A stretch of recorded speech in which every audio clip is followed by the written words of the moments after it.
तो इनके अंदर इतना गूदा नहीं है कि हमारे हिंदू धर्म के साधु संतों के बारे में मजाक बना रखा है रिश्तों का इस देश में। सर कुछ लोग बोलेंगे कि इन मैडम जी को भी माफी मांगनी पड़ेगी, किसी की गले में गूदा हो तो मुझसे माफी मंगवा ले। आप प्रेमानंद महाराज जी पे मत जाइए, आप अनिरुद्धाचार्य जी पे मत जाइए। ये सर्टिफिकेट मैं दे रही हूँ। जो लड़की बोल रही है कि हम 4 जगह मुंह मारे या 40 जगह मुंह मारे, हमारी मर्जी, वो लूज कैरेक्टर है। तो किसी की गले में गूदा हो ना तो महाराज जी से माफी मंगवा ले। अब कि आप आज लिव इन में एक के साथ है, कल दूसरे के साथ है, परसों तीसरे के साथ है, एक से ब्रेकअप हो गया आप दूसरे के साथ में, दूसरे से ब्रेकअप हो गया आप तीसरे के साथ में।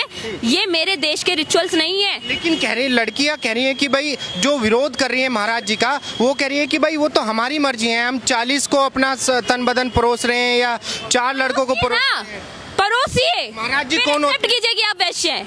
मैं ऑन कैमरा ये बात बोल रही हूँ। एक्सेप्ट कीजिए कि आप वैश्य हैं। अगर आप 40 को वो पैसे लेके परोसती है, आप अपने फायदे के लिए परोस रही हैं, उसकी फिर भी इज्जत है भाई। वो पैसा कमा रही है उस चीज से, उसकी फिर भी इज्जत है। आपकी कहाँ इज्जत है, मुझे ये बता दीजिए जरा। आज के टाइम पे ये डायलॉग बहुत फेमस हुआ था गए दिनों में, नारी यदि शंका त्याग दे तो स्वयं शंकर बन जाती है। आपने सुना होगा ये। लेकिन वही नारी जब अपने वस्त्र त्याग दे तो एक्सेप्ट करेगी वो वैश्य है। सीधी बात है। आप एक्सेप्ट कीजिए कि आप कैरेक्टरलेस हैं अगर आप 4 जगह मुंह मार रही हैं तो। क्योंकि मेरे पेरेंट्स भी ओपन माइंडेड हैं। मुझे शॉर्ट ड्रेस पहनने के लिए कोई मना ही नहीं है कि आप वेस्टर्न कपड़े नहीं पहन सकती। लेकिन मैंने भी तो अपने कल्चर को अपना रखा है ना। मैंने भी हाथ में कलावा पहन रखा है। मैं एक्सेप्ट करती हूँ भाई, मैं हिंदू धर्म से हूँ और मैं ये बात गर्व से बोलती हूँ। मुझे वो सीख नहीं दी गई है कि बेटा आप 4 बॉयफ्रेंड बनाओ, नाइट आउट पे जाओ। यही क्लब है सर, ये रहा पीछे आपके, यहाँ पे क्लब है, ये रहा। जाके देखिए यहाँ पे कितनी लड़कियां नाच रही होंगी आधे कपड़ों में। ये मेरे देश की भाई हमें 4 के साथ में रहना है, 40 के साथ में रहना है, ये तो हमारी मर्जी है। बाबा जी कौन होते हैं कैरेक्टर सर्टिफिकेट बांटने वाले? नहीं देखिए, कैरेक्टर सर्टिफिकेट नहीं बांटा जा रहा है। संत की वाणी को गोविंद की वाणी कहा जाता है इस देश में। अगर वही साधु संत जो हमारे गुरु हैं वो हमें सही रास्ता दिखाने की कोशिश कर रहे हैं, इस टाइम पे जेनजीज का प्रॉब्लम ही यही है सर कि इनसे एक्सेप्ट नहीं किया जा रहा। मैं खुद जेनजी में आती हूँ, अनफॉर्चुनेटली मैं ये बात नहीं किया जा रहा। इनसे एक्सेप्ट नहीं किया जा रहा कि हमारी जनरेशन जो है बहुत बर्बाद हो चुकी है। प्यार क्या होता है, रिलेशनशिप क्या होती है, या शादी के 7 वचन क्या होते हैं। शादी को मजाक बना रखा है, गुड्डे गुड़िया को खेल बना रखा है। वो देखिए पीछे वो गुड्डे गुड़िया बिक रहे हैं ना, वहाँ पे ऐसा खेल बना रखा है इन लोगों ने। कैसे, क्यों लगता है आपको ऐसा? शादी करना, 7 वचन देना, 7 फेरे लेना और उसके बाद डिवोर्स करना बहुत इजी हो गया है आज के टाइम पे। आप महिला टेस्ट कीजिए, फिर डिवोर्स कर लीजिए, फिर दूसरी शादी कीजिए एलुमनी के लिए या फिर डॉरी के लिए, जो दहेज वगैरह बोलते हैं। जो महाराज जी हैं, महाराज जी ने जो है धर्म का ठेका लिया है, जो सबके ऊपर जो है लड़कियों के ऊपर, लड़कों के ऊपर टिप्पणी कर रहे हैं। महाराज जी कह रहे महाराज जी धर्म के ठेकेदार थोड़ी तो ये मौलाना ने क्या इस्लाम का ठेका लिया है जो ये टिप्पणी करते हैं कि मस्जिद में नंगी बैठी है डिम्पल यादव? इन्होंने इस्लाम का ठेका लिया हुआ है? बताइए मुझे, सीधा सा जवाब है, मौलाना ने इस्लाम का ठेका लिया हुआ है। फिर अगर मेरे साधु संतों ने हिंदू धर्म का ठेका लिया हुआ है तो इन मौलानाओं ने इस्लाम का ठेका लिया हुआ है। फिर महाराज जी को तो जान से मारने की भी धमकी दे दी। मैं देखिए अब शब्द यूज नहीं करना चाहती क्योंकि यहाँ महाराज जी की बात हो रही है, लेकिन मैं सीधे शब्दों में बोलूँ तो इनके अंदर इतना गूदा नहीं है कि हमारे हिंदू धर्म के साधु संतों के बारे में ये सिर्फ बिलबिला सकते हैं, भौंक सकते हैं, उनके ऊपर उंगली भी नहीं लगा सकते हैं।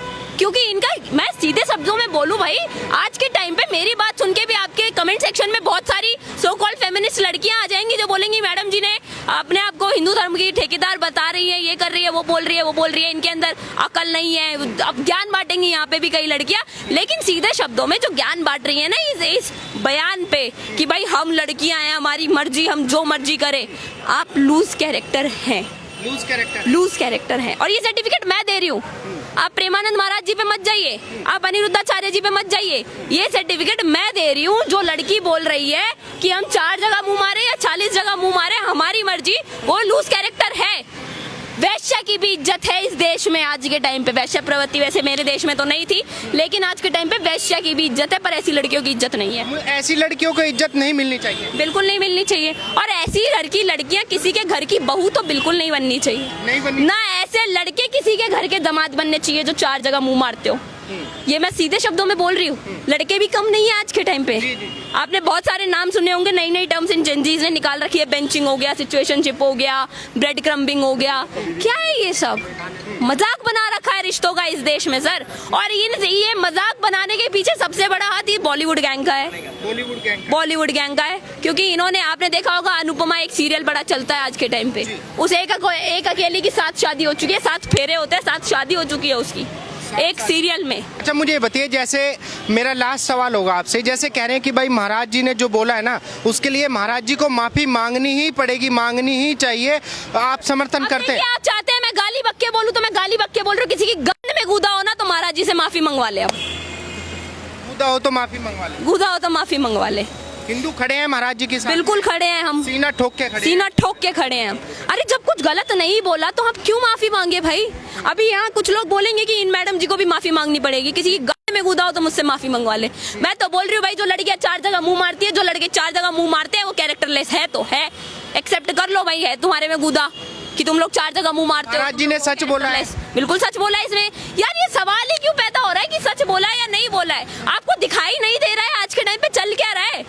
आपको नहीं दिखाई दे रहा है तो मैं चल के दिखाती हूँ कि पीछे ही क्लब है सर, देखिए चल के अंदर क्या हो रहा है। ये जो गोल्ड डिगर वर्ड आपने एक और सुना होगा, दिल्ली की लड़कियों को बोला जाता है गोल्ड डिगर, तो इन्हें पैसे कमाने के लिए आपको बॉयफ्रेंड बनाना याद आता है लड़कियों को। मैं लड़कियों को ही बोलूंगी क्योंकि लड़कियां इन्वॉल्व है इसमें, और ये अनफॉर्चुनेटली मुझे ये बात लड़की होने के बाद बोलनी पड़ रही है कि लड़कियां इसमें इन्वॉल्व हैं, कि आप गोल्ड डिगर हैं, आप लड़कों को लूट रही हैं। उसके बाद में आप बोलते बेबी पापा नहीं मान रहे, या एक आपने और सुना होगा मेरा वाला अलग है, मेरा अब्दुल अलग है, ये बात भी सुनी होगी आपने। ये जितने भी केसेस हो रहे हैं इनका रीजन ही यही है सर, कि आपको नॉलेज नहीं है कि आपकी संस्कृति क्या है, आपकी सभ्यता क्या है, या माँ बाप ही नहीं बता रहे। मैं सीधे शब्दों में कहूँ तो आज के टाइम पे लेकिन कुछ लड़कियां ये भी कह रही है कि भाई जब मेरे माँ बाप या मेरे भाई बहन इस चीज का विरोध नहीं कर रहे हैं कि मैं कितनों के साथ में रिलेशन बना रही हूँ, तो महाराज जी क्यों विरोध कर रहे हैं? इज्जतदार बाप को शोभा नहीं देगा उसकी बेटी 4 जगह मुंह मारे। जो कोई भी इज्जतदार बाप होगा ना, अगर उसकी भी नाक पे थोड़ी बहुत इज्जत होगी तो वो भी नहीं चाहेगा मेरी बेटी 4 जगह मुंह मारे या मेरा बेटा 4 जगह मुंह मारे। आप कपड़े जो मर्जी पहनिए, लेकिन एक जगह होती है कपड़े पहनने की। आप मेरे मंदिरों में अगर वो छोटे कपड़े पहन के जाएंगे तो मैं वो चीज बर्दाश्त नहीं करूंगी। आप पार्टियों में जाते हैं, आप सूट सलवार साड़ी पहन के जाती है? नहीं जाती है ना, तो मेरे मंदिरों में आप शॉर्ट्स पहन के क्यों जाएंगी? एक महाराज जी हैं, महाराज जी हैं, महाराज जी को अपने कपड़े पहनने की एक जगह है, एक रिचुअल है, आप उसके अकॉर्डिंग पहनिए, मुझे कोई दिक्कत नहीं है। क्या कह रही कि भाई लिविंग में रहने का मतलब ये थोड़ी होता है कि आप इंटीमेशन करोगे, सेक्स करना जरूरी आप है। देखने जा रहे हैं, आप देखने जा रहे हैं आप देखने जा रहे हैं तो बताइए यार, ये कैसा इलॉजिकल बात है सर। अगर दोस्त भी तो एक साथ रह सकते हैं। हाँ रही, एक पहली बात तो देखिए मैं इस चीज को एक्सेप्ट नहीं करती हूँ कि 2 दोस्त एक साथ रह रहे हैं आज के टाइम। क्या कह रही है कि भाई हम अपने बेस्ट फ्रेंड के साथ में भी तो रह सकते हैं? नहीं देखिए, आज के टाइम पे लड़की लड़की भी साथ में रिलेशनशिप में है भाई, लड़का लड़का भी साथ में रिलेशनशिप में। LGBTQ सुप्रीम कोर्ट ने ही परमिशन दे रखी है भाई, और लिव इन को तो इस देश में सुप्रीम कोर्ट ने ही परमिशन दे रखी है यार। इस देश का जब न्यायालय कुछ नहीं बोल रहा है लिव इन पे, तो मैं कौन होती हूँ बोलने वाली? मुझे कोई दिक्कत नहीं है, आप रहिए, लेकिन मेरा एक ही सवाल है, अगर आप आगे चल के श्योर हैं कि आप दोनों शादी करने वाले हैं तो आप लिव इन में रहिए। क्योंकि अगर आप लिव इन में रह रहे हैं और बाय चांस आप दोनों के बीच में कुछ भी फिजिकल रिलेशन बनते हैं तो आप श्योर होने चाहिए, क्योंकि फिजिकल रिलेशनशिप छोटी बात नहीं है। अगर आप इज्जतदार घर से हैं तो फिजिकल रिलेशनशिप छोटी बात नहीं है बिल्कुल भी।